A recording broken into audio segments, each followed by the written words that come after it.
Oi pessoal, aqui é o professor Rafael Ivo e nessa aula a gente continua nossos estudos sobre ponteiros na linguagem C. Mas dessa vez a gente vai ver operadores aritméticos da linguagem aplicados sobre ponteiros, beleza? Então vamos lá. Na aula passada, a gente viu a definição de ponteiro, e um ponteiro nada mais é do que uma variável como qualquer outra, mas que ao invés de guardar um inteiro, um caractere, um número de ponto flutuante, ela guarda endereços de memória. E normalmente, um ponteiro não guarda qualquer endereço, ele guarda endereço ou de uma outra variável, ou de uma região da memória que foi alocada dinamicamente. A alocação dinâmica ainda vai ser explicada nas próximas aulas, tá? Enfim, e é por esse motivo que ponteiros normalmente são imaginados como essas setinhas, onde uma variável aponta para outra. A gente viu também que na linguagem C, ponteiros são declarados usando um tipo de dados e antes do nome da variável deve vir o caractere asterisco. Mas agora faça o seguinte exercício de imaginação. Quando você declara uma variável char, você está dizendo para o computador reservar 1 byte de memória, e que nesse byte vai guardar um valor inteiro, que é o código de um caractere ASCII, por exemplo. Quando você declara uma variável int, você está dizendo para o computador reservar 4 bytes de memória, e que nesses 4 bytes serão armazenados um número inteiro com sinal representado usando o complemento de 2. Se você não está muito lembrado disso, dá uma olhada naquele vídeo que eu fiz de tipos, beleza? Ok,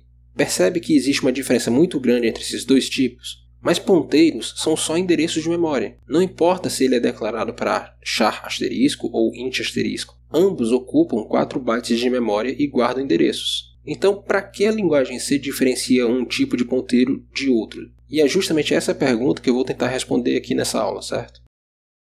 Um dos motivos de a linguagem C pedir para que você declare o tipo do ponteiro é porque na hora de acessar o conteúdo apontado pelo ponteiro, a linguagem precisa de uma dica de como deve ler aquele conteúdo. E no caso, a forma de ver é pelo tipo do ponteiro. Por exemplo, nesse mesmo código, a gente pode perceber que as duas variáveis a e b estão em endereços consecutivos na memória, e as variáveis pa e pp apontam para esses endereços. Então, graficamente, seria mais ou menos assim que a gente pode visualizar como a memória está. Como o ponteiro é tudo endereço, você pode inclusive trocar os tipos aqui de char e int para void, que seu programa vai continuar compilando e executando. Porque como eu disse na aula passada, ponteiro para void pode apontar para qualquer coisa. Mas tem um porém. E se eu quiser acessar o conteúdo apontado por PA e alterar para esse caractere Z, eu posso?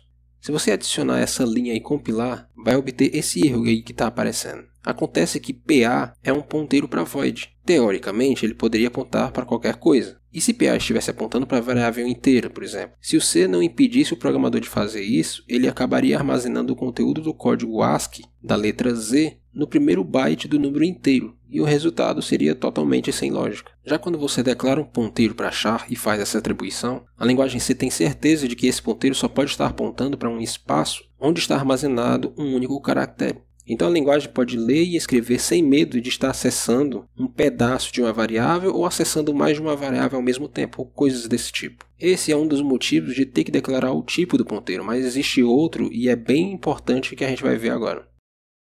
Existe uma relação muito estreita entre matrizes e ponteiros. E aqui, apesar de eu estar falando matrizes, eu também estou me referindo a vetores, tá? Até porque a gente já viu que vetor é só um caso específico de matriz. Beleza, então por que eu disse isso, né? Porque na verdade, matrizes são ponteiros. Inclusive você pode fazer até mesmo algo como isso, que não dá erro nenhum. Perceba que eu enviei para o ponteiro P não o primeiro elemento, mas o próprio vetor V. O que você acha que acontece então se eu usar o ponteiro para modificar o conteúdo, tipo isso daqui? O que acontece? O que vai acontecer é que o primeiro elemento do vetor vai ser alterado para um número 8. Certo, mas e agora? Eu posso acessar o resto dos elementos do vetor usando o ponteiro? Lembra que eu disse na aula de vetores que os elementos do vetor são posições consecutivas na memória? Pois é, o ponteiro é um endereço de memória e ele está na primeira posição do vetor. Cada posição desse vetor é do tamanho de um inteiro, certo? Então, se eu quiser acessar a segunda casa do vetor usando o ponteiro P, basta eu somar ao endereço do ponteiro P a quantidade de bytes de um inteiro, que no caso do meu computador é 4 bytes. Ficar somando endereço de memória desse jeito é meio complicado. Até porque, e se você errar o tamanho do pulo de uma casa do vetor para a próxima? E aí, né? E é por causa disso que a linguagem C possui o que a gente chama de aritmética de ponteiro. O que é isso? A linguagem C permite que você some ao ponteiro um número inteiro usando o operador cruzinha, que nem está aparecendo aí agora. Só que o C ele não vai somar o número 1 ao endereço. Na verdade, ele observa qual é o tipo do ponteiro. Nesse caso, o meu ponteiro aqui é do tipo int.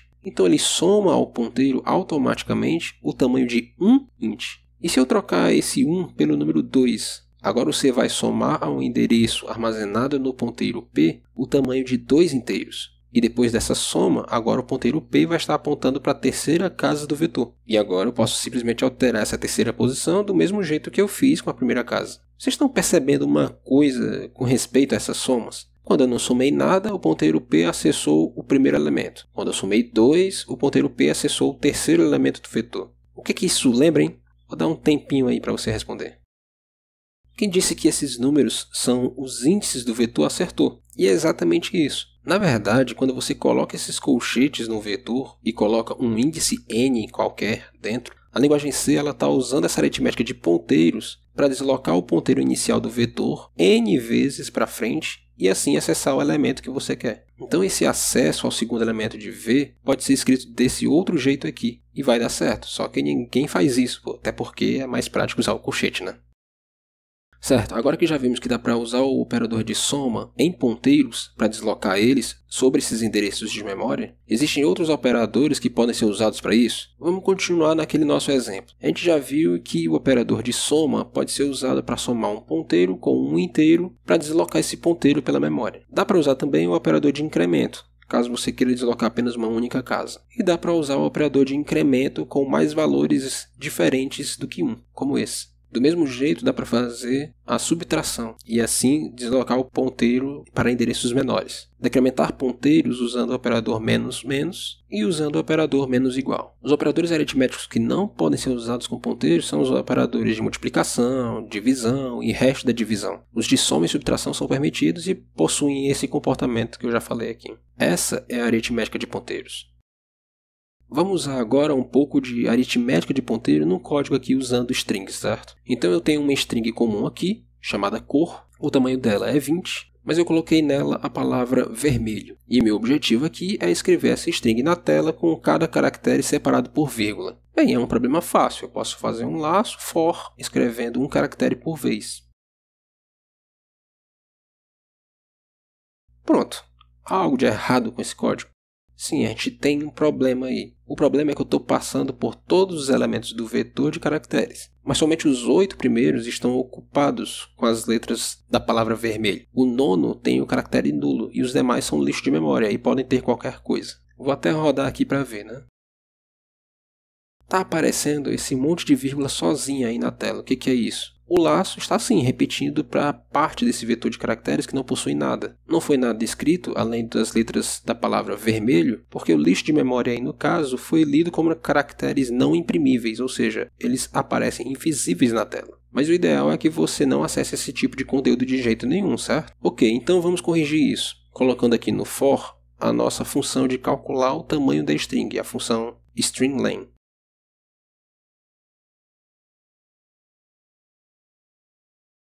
Pronto. E agora? Tá certo?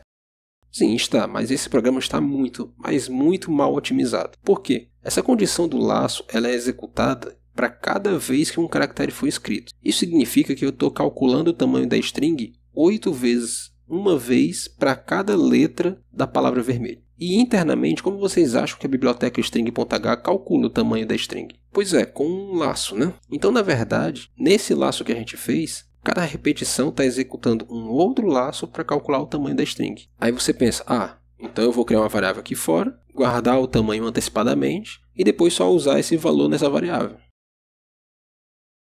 Tá aí, e agora? Ok, o programa ainda está funcionando, mas agora você está fazendo 2 laços. Não são aninhados, melhor, claro, mas está usando um laço de 8 repetições para calcular o tamanho da string e outro laço de 8 repetições para escrever os caracteres. Dá para otimizar mais ainda? Sim, dá para otimizar mais. Lembra que toda string tem um caractere /0 no final? E se ao invés de eu calcular o tamanho da string antes, eu simplesmente não escreva os caracteres até encontrar esse caractere /0?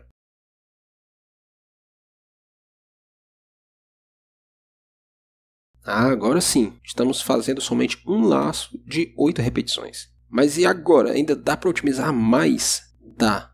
Vamos analisar aqui o que está acontecendo em cada repetição desse laço. Eu tenho 2 acessos ao vetor. Há pouco tempo atrás a gente viu que para fazer um acesso no vetor, você faz por trás daquela operação de aritmética de ponteiro, lembra? Então temos 2 operações aqui. Temos uma comparação com o /0, temos o incremento da variável i e temos, claro, a escrita. Na verdade, tem mais coisa aí como leitura da memória e etc. Mas isso não tem como evitar, certo? Mas mesmo assim, eu tenho como evitar os acessos ao vetor. Como, né? Agora finalmente entra o uso de ponteiros. Eu vou criar um ponteiro P aqui.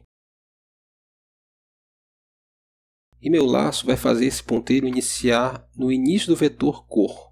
A cada passo eu vou comparar se o conteúdo apontado pelo ponteiro é igual a /0. E a cada passo meu ponteiro vai ser incrementado. A gente viu que quando usa mais no ponteiro, ele vai para a próxima posição da memória na sequência que tem o tipo que ele aponta. Ou seja, no caso aqui do vetor, para o próximo elemento. E aqui na parte de dentro do laço, é só escrever o que o ponteiro está apontando.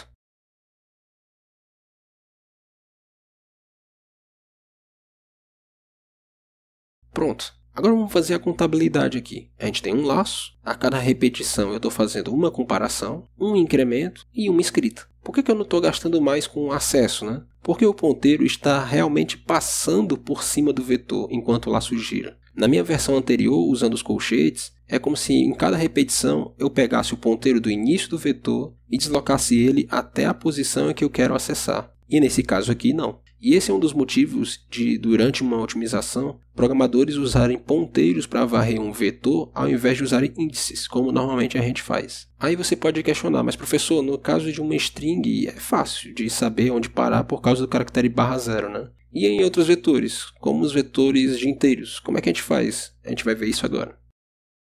Estamos mais uma vez naquele nosso vetor de inteiros. Dessa vez eu fiz umas modificações. Aumentei uma posição e deixei 2 espaços vazios no final. Meu objetivo aqui é fazer um laço que passe por todos os elementos do vetor, mas não acesse o lixo de memória, beleza? Para fazer isso, eu tenho que ter uma variável que guarde quantos números válidos eu tenho nesse vetor. Sem isso, não tem como fazer o laço sem pegar lixo de memória. Então, tá aí, certo? Mas a gente acabou de ver que dá para evitar esse acesso a um vetor se a gente usar ponteiros, né? Então vamos adaptar aqui o código. Primeiro que do mesmo jeito, eu vou ter que saber onde acabam os elementos válidos do vetor. Nesse caso aqui, eu vou criar um ponteiro f para guardar a posição na memória do primeiro espaço vazio do meu vetor. Professor, o senhor está colocando i comercial, mas um vetor não é um ponteiro? Sim, o vetor é um ponteiro para o primeiro elemento, mas um elemento específico desse vetor continua sendo uma variável comum como qualquer outra. E lembra que para fazer um ponteiro apontar para uma variável, eu tenho que passar o endereço dessa variável usando o i comercial? Pois é, aqui então não é diferente.